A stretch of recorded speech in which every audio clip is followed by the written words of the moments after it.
Welcome to Nature Calls, Conversations from the Hudson Valley. Our team's goal is to present science-based information about gardening and all things nature in New York's Hudson Valley. Hosts Jean and Tim, along with team members Teresa and Linda, are Master Gardener volunteers for New York's Columbia and Greene counties. So if you're interested in gardening or nature or nuggets of information about what's happening outside your door, settle in. Enjoy the conversation. Whatever the season, we have something to say.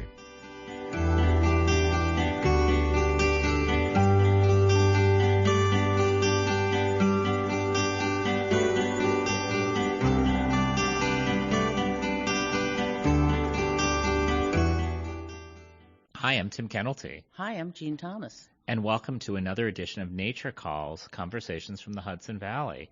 We have an exciting guest today, one of our favorite people, right? Joe Bain from Bain's Best Perennials.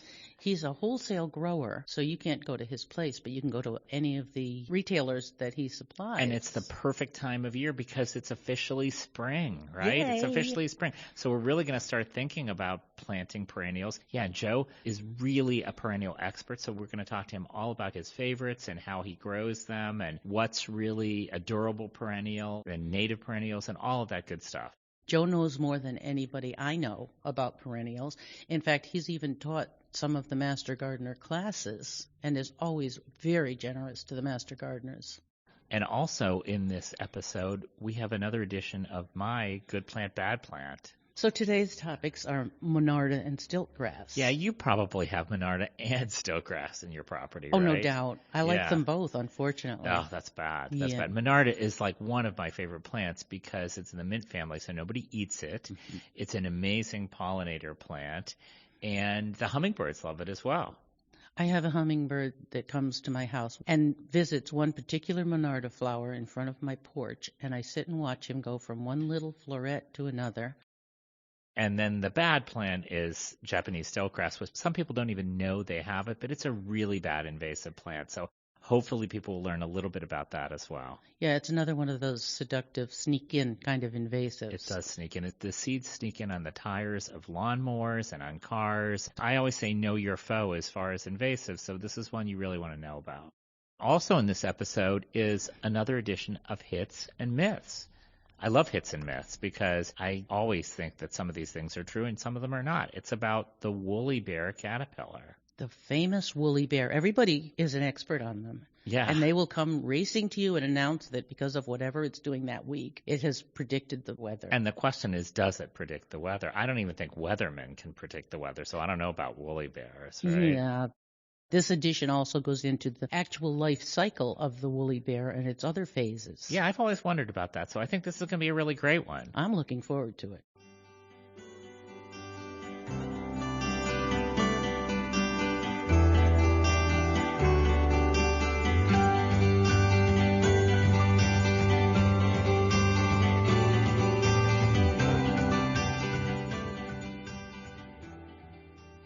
We're here with Joe Bain, owner of Bain's Best Perennials, a wholesale perennial plant nursery in Malden Bridge in Columbia County. Joe's been very generous with the Master Gardener Volunteer Program over the years. He's taught classes on perennials to the trainees, and he's sold us plants at wholesale prices for our plant sales and even donated plants from time to time.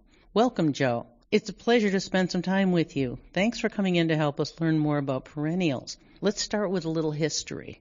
You started your nursery in Malden Bridge in 1988, is that right? That's right. Okay. Tell us a little about yourself and the nursery. Well, thank you for having me. I actually grew up in the agricultural business. My family, George and Louise, and my sister Nancy and I bought a dairy farm in Malden Bridge, which is really where the nursery still exists, back in 1963.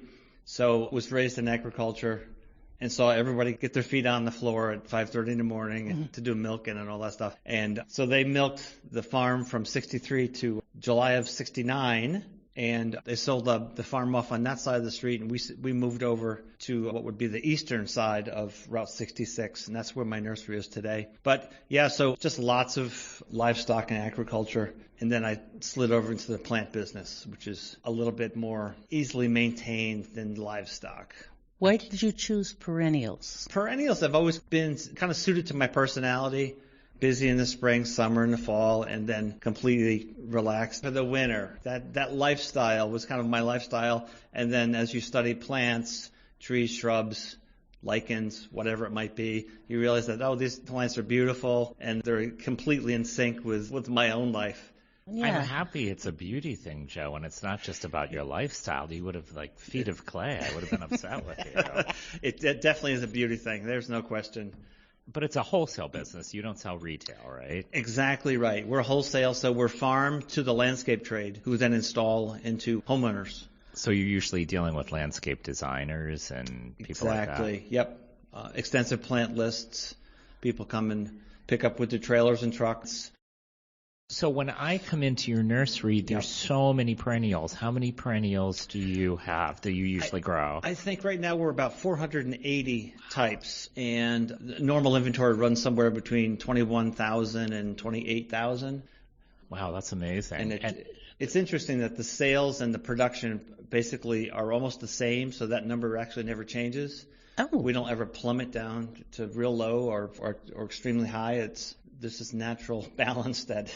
But there's times that certain plants are available and certain plants are not, right? Yeah, exactly. Yep. If we run out of something, many times you can't replace it until the following year. And is that because of how do you grow from seed? Do you grow from plugs? Like what's your usual method? It really depends on the individual plant, but many times there's an ideal starting point for most things and a finishing point, and you really can't change those two things too much. There's a little bit of wiggle room. Other plants you can do 3 or 4 times a year and just keep recycling them in if they're really fast. Salvias are a really good example. All those salvias, you can do them the last day of March.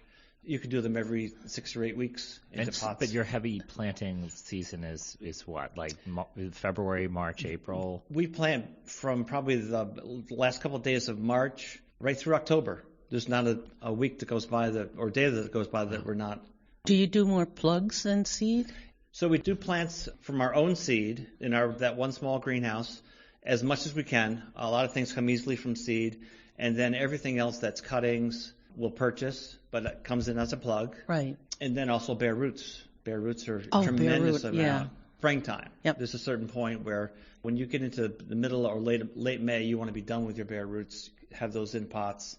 And then we can do bare roots again when we get into September, where it cools off a little bit, where they can root in and have good success that way. And do you collect your own seed, or do you you're buying seed? Oh, sure. Oh, yeah, that's some of the fun. There's certain things you great. can collect pretty easily from plants that I have at my house, plants at the nursery, plants on the side of the road. Like what kinds of plants do you collect the seed of? A bunch of native things. Coneflowers or? No, I don't collect any coneflowers. We purchase all of those because the seed has to be exactly true seed.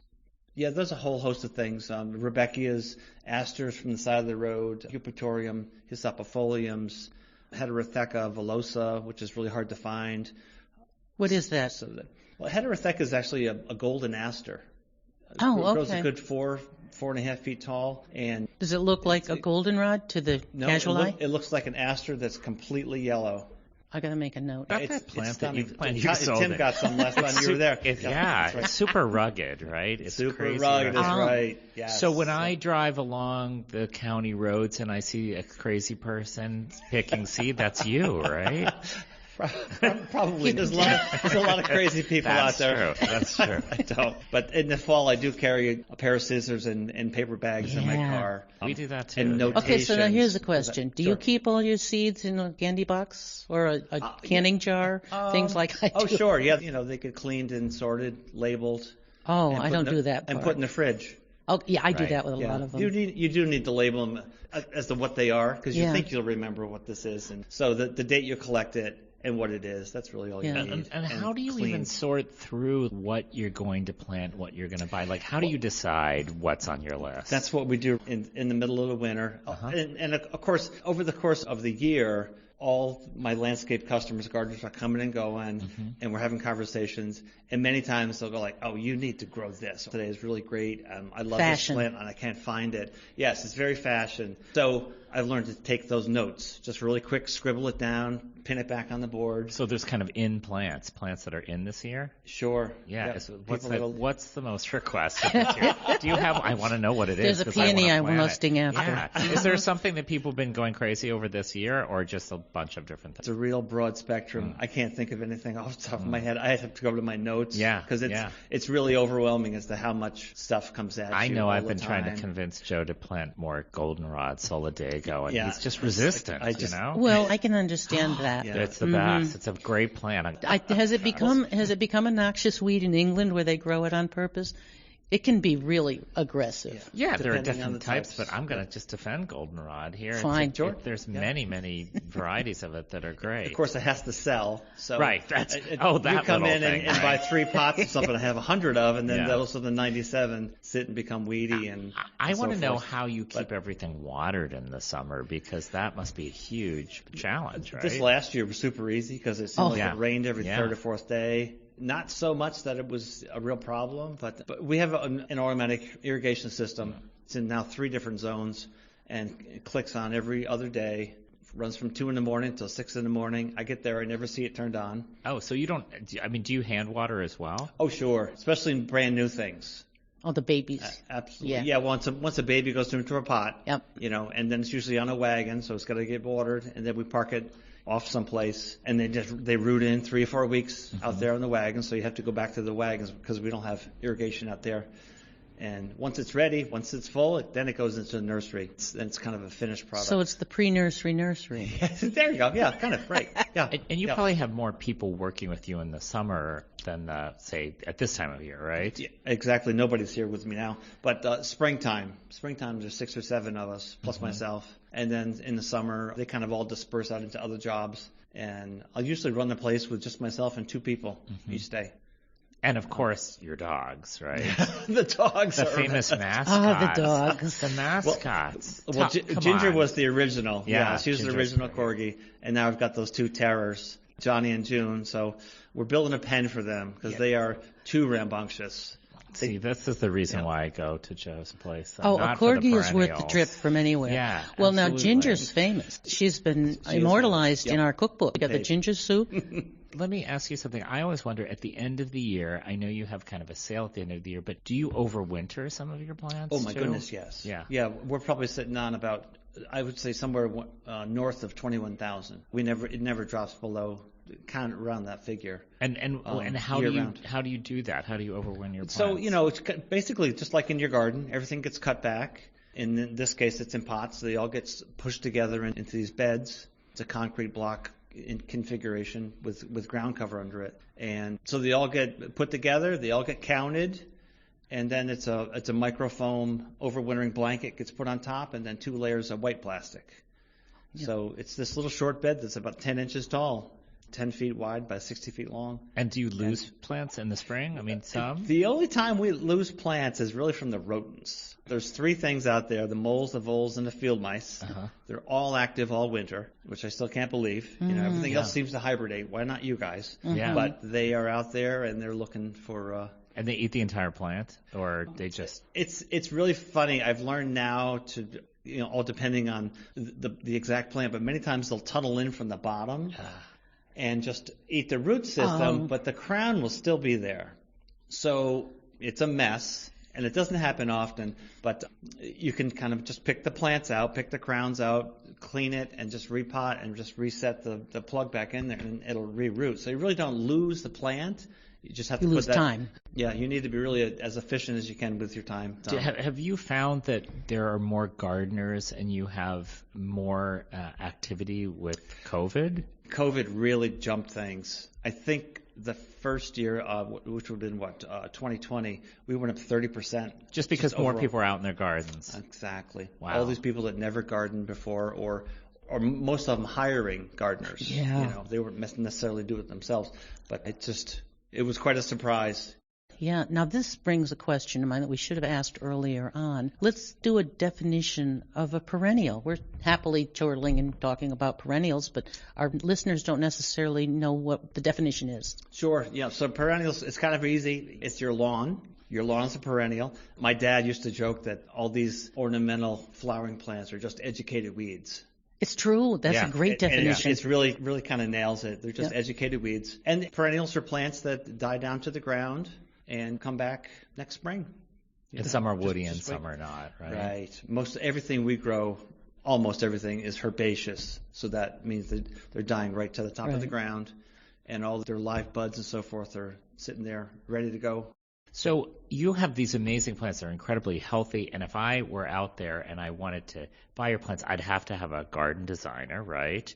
Or go to a plant sale, because I know you sell to a lot of not-for-profits and people like us when we have a plant sale, right? Exactly, yep. The Master Gardener programs in all the counties around us, and garden clubs, a lot of garden clubs, the Garden Club of America folks. Right. So there's quite a few. And that's almost all springtime. It's really spring heavy. Oh, sure, for the sales. Month of May is nutty as far as those deliveries to plant sales or picks up. But now every little plant has a tag in it, and you do a great job on that. When I go to one of the big box stores, if I'm lucky, there's a tag in it, and if I'm really lucky, it's the right tag. So your information in your plants, those pots have absolutely vital information. Right, especially the tags that we can make in-house. So when I sit down at the computer, I can do the text and try and hit on. So it's geared for us locally. Exactly. That makes a big difference. Yep, exactly. Yeah. If I'm a new gardener and I'm thinking about making a perennial bed, that's something that you would use, obviously, as a tool. But do you have any other advice for, like, if I'm a gardener and I want to start with some really easy perennials? Like, what's your advice? What do you think are the easiest perennials to grow? Basic top 10. It really is. It depends on what you like. Now with the internet, you can find so much so quickly. It's still the same old thing. It's garden catalogs and maybe what you grew up with, what you recognize, colors, certain things like that. But what are you selling the most of? What are people coming in and asking for? I need to know the trends. It's almost always things that are in bloom. Right. In whatever's season. in bloom that day. So it's Phlox paniculata when Phlox paniculata is in bloom. Yep. Or it's Phlox subulata when, it's April and May. People are flocking to your door because they see it in their neighbors or wherever they're seeing things. And it's just a progression. So that question is almost impossible to answer. Yeah. No, but I think that is the answer. It What's flowering that day? Weeks to week. I know when we have plant sales, we go to Joe's and pick what's blooming because people just don't want to buy something that's not in bloom, right? Exactly.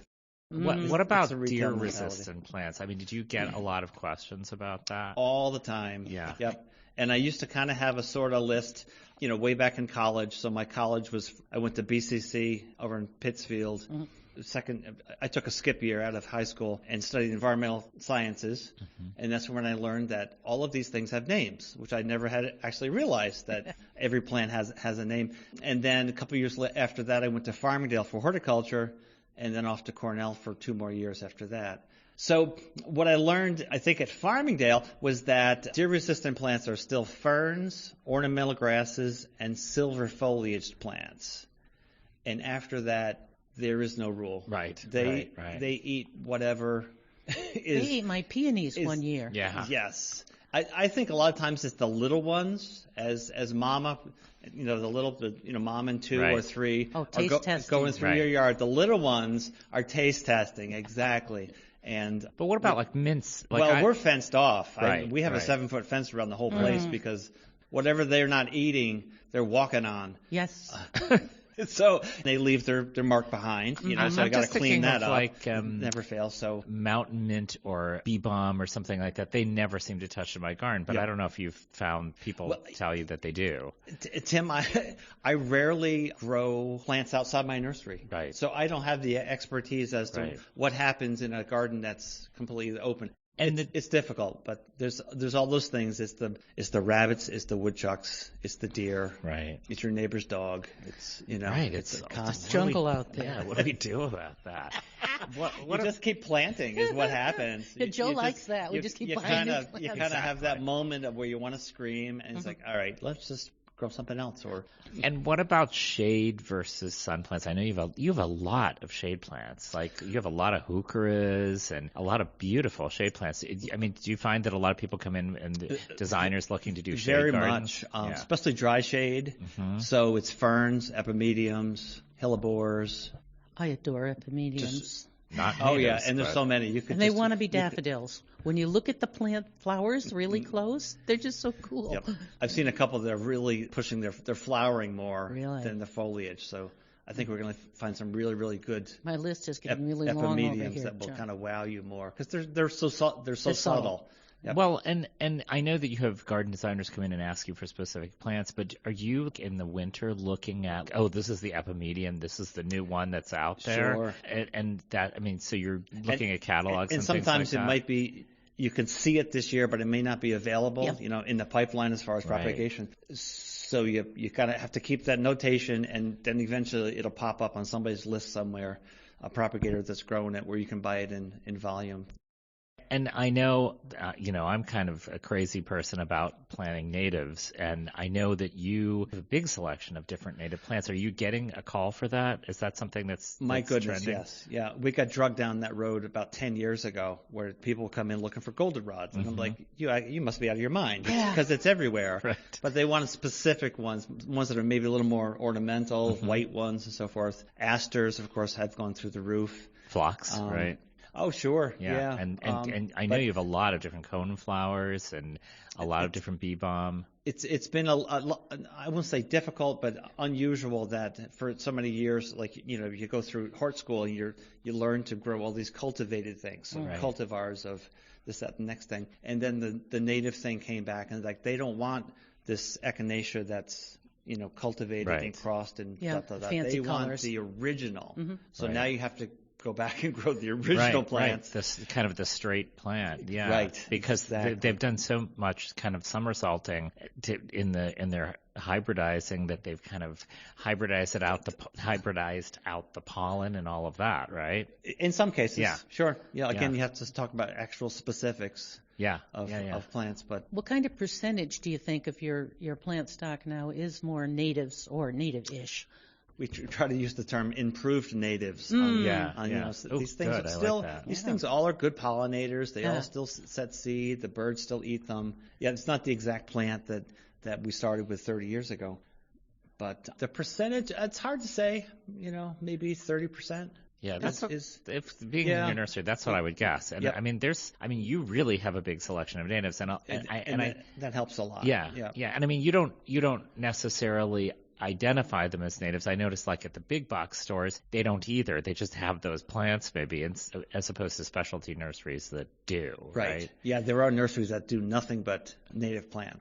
And that definition is a little bit wonky. When was it a native? Where's your starting point? What's your definition thereof? But I'm encouraged by That's that when it people started. are Good. starting to. Yeah. oh, that absolutely. really- Yeah. and designers as well. There's some specific designers that really focus on that, right? Yes, exactly. So one of the big issues that we have in this county are the Asian jumping worms, and I know your plants never have them. I don't know. How do you kind of guard against that? What do you do about that? So all of our soil comes in, been composted, heated to a certain degree. We get it from McEnroe Organic down in Millerton, New York. So it comes in free of any of that, and then they go into pots, and then the pots are on a ground cover. Right. So they never actually touch the earth itself. That's really important, right? Yeah. Yep. Yeah, I realize the crazy worm is the problem. And people have been asking you about it, I'm sure, right? Yes. Yep. So I think I've had landscapers come in and physically dump out 20 pots to check for worms. Wow. And I will tell them, it's like, all right, go ahead, have a good time. You're not going to find, but It's hopefully you don't find them. The way you're growing, it's kind of impossible for you to have them, and that's really important for the nursery industry, right? Probably never impossible, but certainly the percentage is very, very, very low. Right. So you can't casually bring in a load of topsoil or a load of No, anything. You have to be no. very careful, and it has to Exactly. be. You have to know that it's been sterilized in some form. Right. Or another, If we bring in like a 10-yard load of double grind mulch, Yeah. which we use for my home around the nursery, it's always dumped on a tarp underneath and then covered physically on all four sides. Yeah. Well, and speaking of kind of ecologically minded, I know one of the things you do, which I think is great, is you do pot recycling. So folks can bring in their pots. I know I've done this, and you do reuse a lot of them, right? Absolutely. Just knock the soils out of them. In that case, it's not soil again. It's these composted mixes. If something is really dirty, it goes on to recycling. But reuse pots up until they're broken. This last 2 years now, getting pots because of the supply chain and COVID and so forth, huge increased demands. I Yep. know that you don't sell retail, but Mhm. you do have the famous Wagon, right? The Roadside plant wagon has Tell its us own about life. that. Yeah, tell us. So people can come and Yep. buy plants. So somewhere along late in April, when things start to really, when we have some cold hardy vegetables that are ready, and of course ground phlox and other sort of things that are in bloom, we have a 8x16 hay wagon. We load it up with plants, pull it down the edge of the road, and people drop the money in the box, and there's a little parking space, and I can kind of see the wagon from my nursery, and you just see people coming and going all day. That's It great. took a while, but now it's really become It's kind of famous, some right? kind of a destination. Yeah, Yeah. it is a little famous. Excellent. somehow Oh, or it's other. wonderful. Every week it's different stuff. Great. Yeah, all the way Excellent. through April through. I think the last time we had it was almost the 1st of November. I pulled it up for the last time. So, Sure. so stop by the Wagon. Right? If you can That's fine, find wagon. Malden Malden Bridge. Yep. then you can find the wagon. Yep. So that sounds like a great stopping point for us. What do you think, Gene? You have any more questions? I have 1,000 more questions. You do. But we've filled all the time we have, and it's always a delight. Thanks so much for taking your time and joining us, Oh, Joe. it's We been really my pleasure. appreciate This it. has been fun. Thanks, Joe.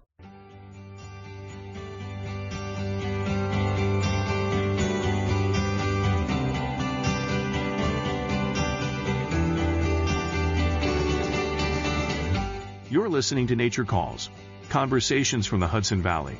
Stay tuned for Good Plant, Bad Plant.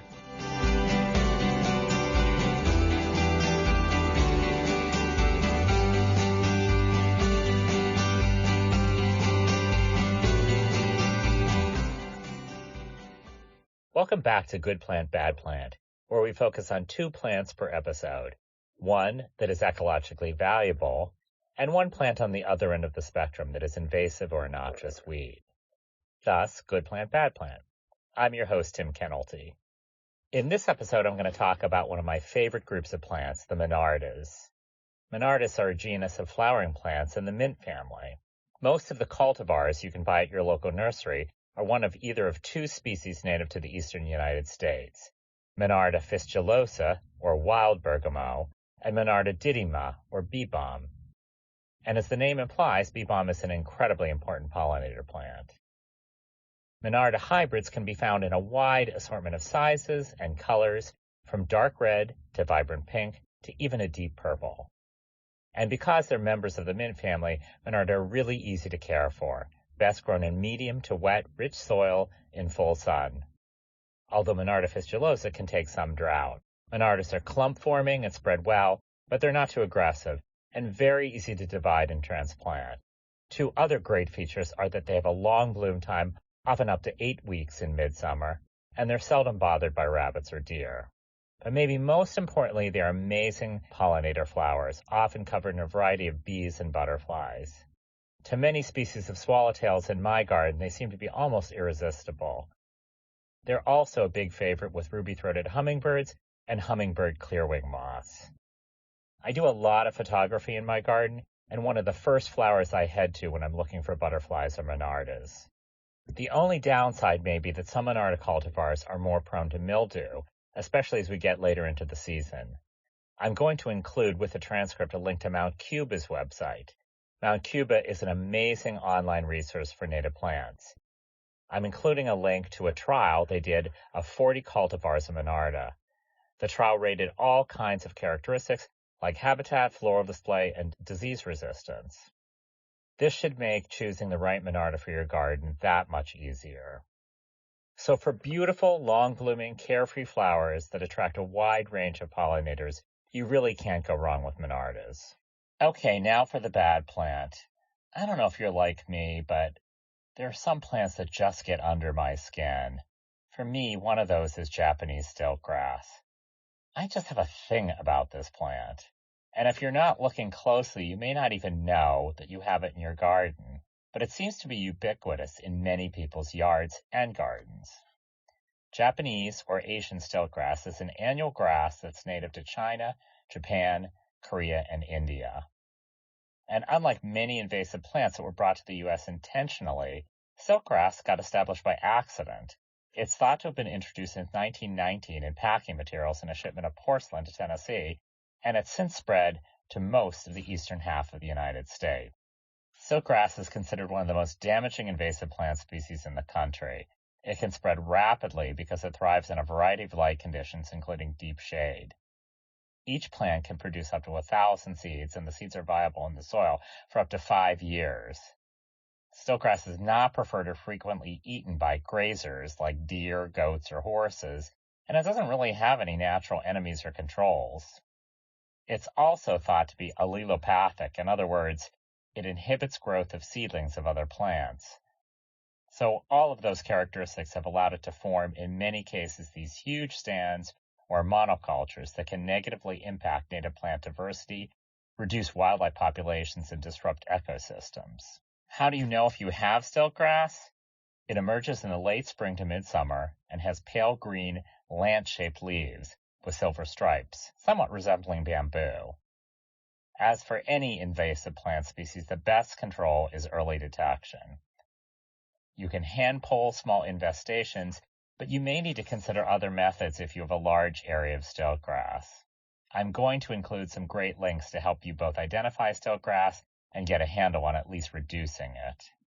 If you think you have it, I encourage you to do a bit of research because it's always better to know your foe. And that's a wrap for today's edition of Good Plant, Bad Plant. As always, if you're really looking to support birds, butterflies, and bees, plant natives and look out for those invasives.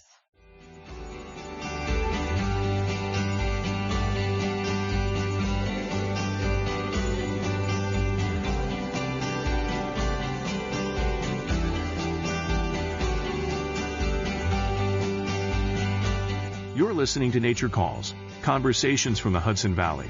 Stay tuned for Hits and Myths.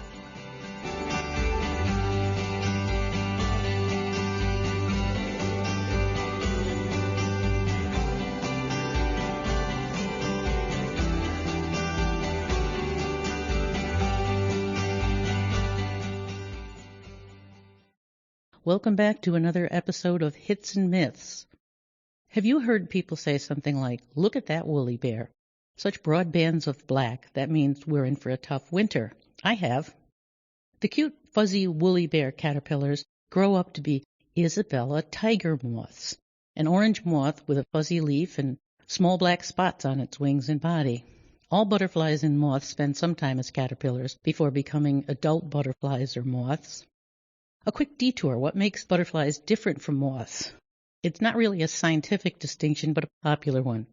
They're all members of the same scientific grouping, the order Lepidoptera.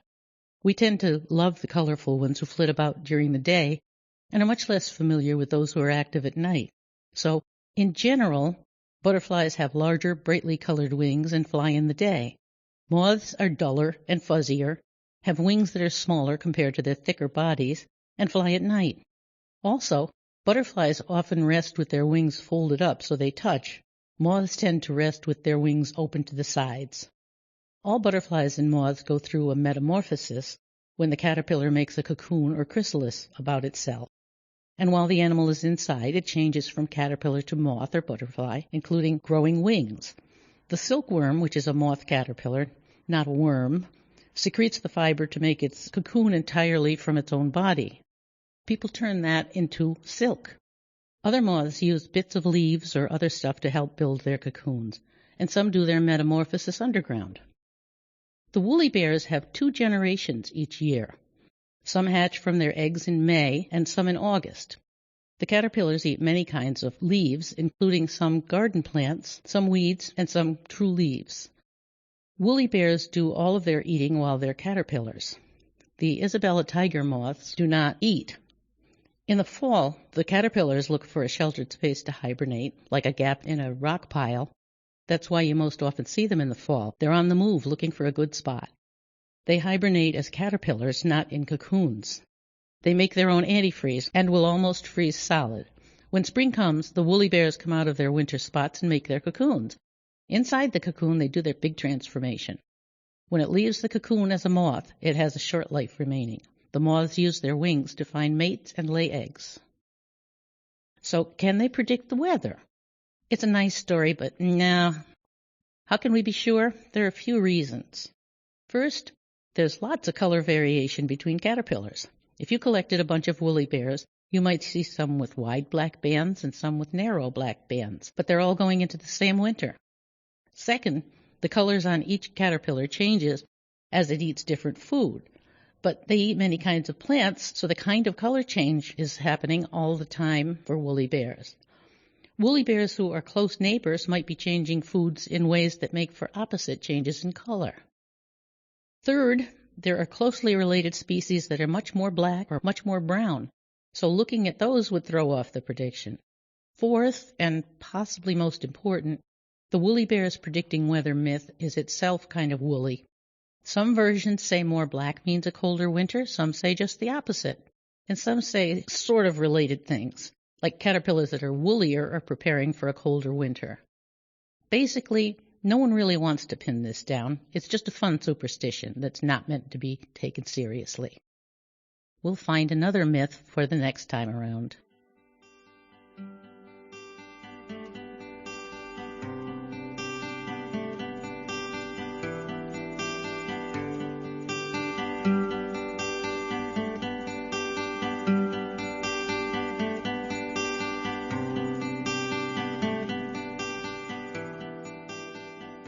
That concludes another episode of Nature Calls, Conversations from the Hudson Valley.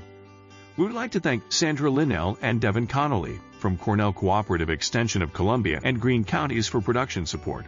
And a special thank you to our listeners for joining us on this episode of Nature Calls, Conversations from the Hudson Valley. You can find links to any of the topics mentioned in this episode at our website at ccecolumbiagreen.org. Comments and suggestions for future topics may be directed to us at colgremg@cornell.edu or on the CCE Master Gardener Volunteers of Columbia and Greene Counties Facebook page. For more information about Cornell Cooperative Extension of Columbia and Greene Counties, visit our website at ccecolumbiagreen.org or visit us in Hudson or in Acre. Cornell Cooperative Extension provides equal programming and employment opportunities